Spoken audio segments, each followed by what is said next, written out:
Perhaps because of a strong Swiss-German ethnic link, which placed the church at the center of family life, Zion Evangelical and Reformed Church commissioned Eckel and Aldrich to design an institutional church 1 block up the street from its 1881 building. Completed at a cost of $200,000 in 1926, the new Zion Church at 9th and Farron was the last of the Akron-planned churches constructed in the city. Zion Church's chancel is unusual for a pulpit church since it contains 2 lecterns and an altar within a shallow apse. The organ, which cost $10,000, was built under an unusual private label arrangement by the highly regarded E.F. Volker Company of Germany as a Süss symphonic organ. The organ was given in memory by the Goetz family that owned the local brewery. One of the large stained glass windows features an anchor, one of the earliest Christian symbols signifying hope. Zion United Church of Christ began life in 1858. So we are one of the oldest congregations here in St. Joseph. It was founded in the German evangelical tradition, which is one of the 4 historical principal roots to what is now the United Church of Christ. German evangelical tradition is very common throughout the mid-Missouri area. And so we try to honor our roots throughout our year here at Zion. We hold an annual memorial called Totenfest, in which we remember those members of our congregation who have passed on during the year. We have a fairly traditional worship service here. Our worship services actually used to be done in German. We have a few of old German Bibles and old German hymnals here in our historical room that are pretty fascinating to look at. I can't read them, but certainly to look at. We have grown over the years as a prophetic and a progressive voice in St. Joseph. We were founded as an abolitionist church and have tried to be that kind of voice and presence here in St. Joseph.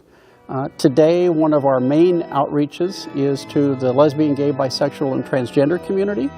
In 2008, we voted to become what's called an Open and Affirming church in the United Church of Christ, which simply says that we welcome to the full life and ministry of our church here all lesbian, gay, bisexual, and transgender people.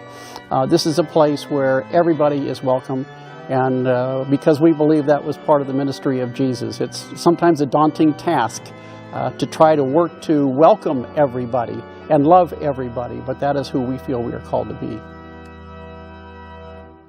This is actually the 4th building that Zion has occupied in its 150 plus years as being a congregation.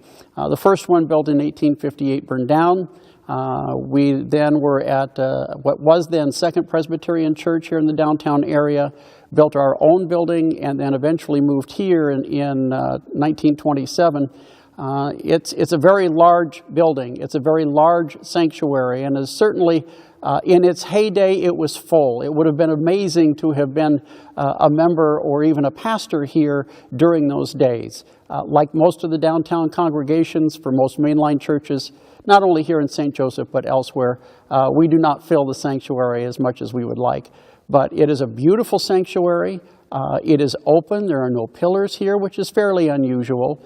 And it is a place where a lot of people like to come because of its beauty and its architectural grandeur for holding their own weddings and other memorials here. The stained glass windows here in the sanctuary are original to the building. There are a lot of Christian symbols there. We have Jesus over one door. We have a dove. We have a cross. We have a lot of different symbols on the stained glass windows here that when we gather for worship on Sunday, one wall is to the north, one wall is to the east, and the sun has a wonderful way of illuminating them in a special way as we gather each Sunday morning, at least on those sunny days that we gather. It's a very old church, a very old church building. But with very modern ideas and hopefully a very modern way of looking at the Jesus ministry and trying to live that out. On June 6th of 2013, Zion set history here in St. Joseph by organizing and hosting at our church the first ever Gay Pride celebration. It will now become an annual event.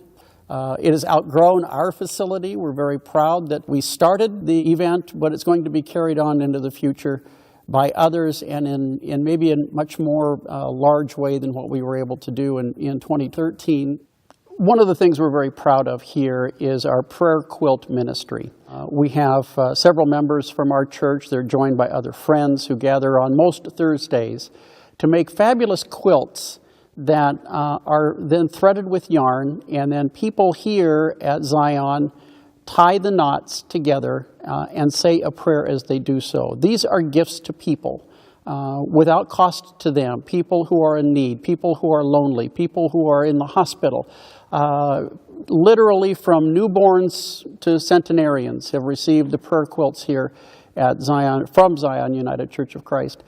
In the 10 or 11 years that our quilting team has been together, over 1,000 of these have gone throughout the United States and even beyond our national borders to those people who we think could just use a little bit of prayer in their lives to let them know that there are people who love them and care for them. Both our quilting team and our LGBT outreach kind of came together for World AIDS Day at the beginning of December of 2013. As we made our own special AIDS quilt. It's not one that is part of the national AIDS quilt movement. What we did was had our prayer quilt ministry team put together a quilt like we do for anybody else. And then people who came to our World AIDS Day memorial service were then able to write somebody's name on a card, whether it was a family member, a friend, a coworker, somebody that they knew who had passed on due to AIDS. And we tied those cards into the quilt. We will then remove those and be able to do it again in the years subsequent and following as we continue to do AIDS outreach here through our church. As part of World AIDS Day and World AIDS Awareness Week at the beginning of December, we had a fabulous event that we hosted here in conjunction with Friends of the Red Ribbon, where 36 some odd Christmas trees, beautifully decorated Christmas trees, along with some amazing gift baskets, were all auctioned off. And for the first effort, over $2,000 was raised. Our quilting team was involved in that as they auctioned off a couple of quilts. Over $300 or around that was raised for the quilting team. So it's an interesting merge of two very distinct mission outreaches here at Zion, that both of which we are very, very proud of.